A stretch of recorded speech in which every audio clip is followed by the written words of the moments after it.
Ишкердик экономикалык өсүштү камсыздап, социалдык туруктуулуктун кепилдиги, бизнес чөйрөсүн ар тараптан колдоо жаатында мамлекет тараптан бир катар иштер жүзөгө ашууда. Президент кол койгон жарлыкка ылайык мындан ары мамлекеттик органдар ишкерлердин ишине жөнү жок кийлигише албайт. Основная цель закона является Мыйзамдын негизги максаты ишкерлер менен инвесторлордун укуктарын жана кызыкчылыктарын коргоого багытталган. Мунун аркасында алар Кыргызстанда өз инвестициялык долбоорлорун ишке ашырышына шарт түзөт. Наши предприниматели и инвесторы, которые на территории Кыргызской республики. Өлкөнүн социалдык экономикасын жакшыртуу максатында мамлекет тараптан бизнесмендерге бир катар жеңилдиктер берилүүдө. Буга чейин ишкердик субъектилерин каттоо жөнөкөйлөштүрүлсө, лицензия жана башка уруксат берүүчү документтерди каттоодон же берүүдөн негизсиз баш тарткан мамлекеттик кызматкерлер жоопкерчиликке тартылат. Ошол эле учурда ишкерге кылмыш иши козголсо, баш коргоо чарасын кароодо жазанын жеңил түрү колдонулат. Закон имеет 3 направления.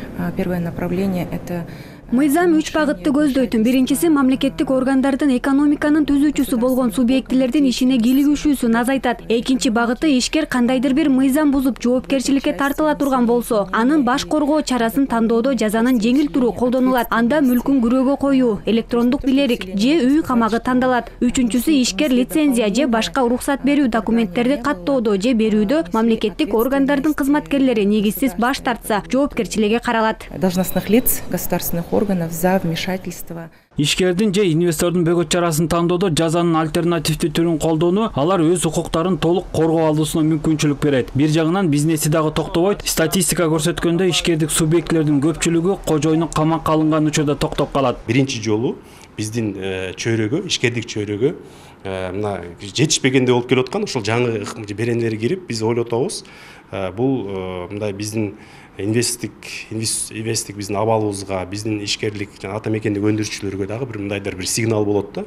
Биз эгерде мыйзамдуу иштеп жатканда мына бизге дагы мына жакшы дагы бир мындай чаралар дагы бар, биз коргонгону дегенчи. Экономисттер аталган мыйзам долбоорунун кабыл алынышын учурдун талап экенин белгилешет. Мунун аркасында өлкөдөгү инвестициялык климат жакшырып, сырттан инвесторлордун киришине шарт түзөт. Бир жагынан мамлекеттик кызматкерлер менен ишкерлердин ортосундагы байланышты жокко чыгарат. Ошол эле катардагы кызматкерлер, башчылар, аткаминерлер эми ойлонуп калат. Жок, эртең ал негиздел баягы далилденбей калса, мен анан жоопкерчиликке тартылбайын кой деп баягы жети өлчөп бир кесишет да. Жөнү жок барып текшере бербейт деген үмүттөрүбүз бар. Жөнү жок жана кагаздарды алып кете бербейт. Ишмердүүлүгүн токтотпойт деген сөз да. Буга чейин ишкерлер менен инвесторлорду коргоо жана алардын ишине жеңилдиктерди берүү боюнча бир катар президенттин жарлыгы чыгып, мыйзам долбоорлору кабыл алынган. Алсак менчиктик коргоо жана ишкерлер менен инвесторлорду колдоо, ошондой эле ишкердик субъектилерин коргоо боюнча кошумча чаралар жөнүндө президенттин жарлыгы чыккан. Дүйшөн Шаршембеков, Калыс Сакибаев, ЛТР Бишкек.